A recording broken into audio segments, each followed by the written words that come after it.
عورتوں کا بے پردہ رہنا کوئی عزت کی چیز نہیں ہے۔ اللہ تبارک و تعالیٰ نے پورے قرآن کریم کے اندر کسی بھی عورت کا نام نہیں لیا سوائے حضرت مریم علیہ السلام کے۔ میں نے الحمدللہ رب العالمین سے سورہ ناس تک پورے قرآن کریم کا اسی طرح مطالعہ کیا، 1 مرتبہ کیا، 10 مرتبہ کیا، 50 مرتبہ کیا، 100 مرتبہ کیا، لیکن مجھے کسی عورت کا نام قرآن کریم کے اندر صراحت کے ساتھ نہیں ملا سوائے مریم علیہ السلام کے۔ اور اگر قرآن کریم نے کسی عورت کا نام ذکر کیا ہے تو اس کے خاندان کی طرف نسبت کر کے، جیسے امرأۃ العزیز، امرأۃ فرعون، امرأۃ نوح، امرأۃ لوط، اللہ تبارک و تعالیٰ نے عورت کے نام کو چھپایا، پردہ کیا۔ اگر چاہتا اللہ تعالیٰ تو بتا سکتا تھا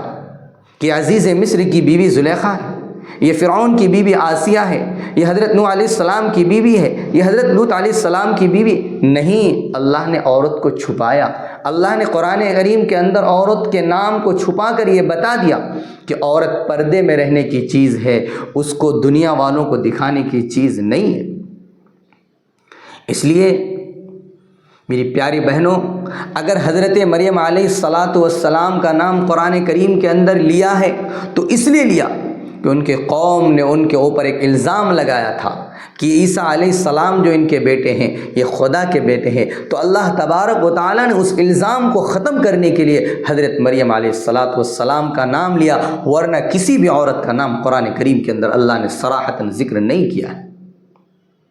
اس لیے عورتوں، اگر اپنی عزت کو بچانا چاہتے ہو، اپنی ناموس کی حفاظت کرنا چاہتے ہو تو اپنے آپ کو پردے کے اندر چھپا لو، ورنہ دنیا کے اندر انسان کی شکل میں بھیڑیاں بہت سارے پھرتے ہیں، کب چاہے آپ کے جسم کو نوچ کر کے، دبوچ کر کے ختم کر دے، آپ کی عزت کو لیلام کر کے اور آپ کی جان کو بھی ختم کر دے، پتہ بھی نہیں چلے گا۔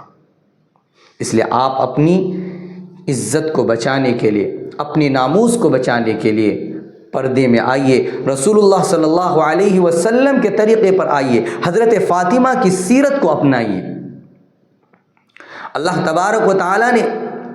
عورت کو پردہ اسی لیے بنایا کہ وہ دنیا کے اندر دکھانے کی چیز نہیں، پھینکنے کی چیز نہیں۔ ہم کیلا کھاتے ہیں تو گودا کھاتے ہیں اور چھلکا پھینک دیتے، اخروٹ کھاتے ہیں تو اس کا مغز نکال کر کے چھلکے کو پھینک دیتے، کیونکہ اس کی قیمت نہیں۔ اور اگر اسی طرح اگر عورت سے پردہ ہٹا لیا جائے تو پھر وہ چھلکے کے مانند ہو جاتا ہے، پھر اس کی کوئی قیمت، کوئی ویلو نہیں رہتی۔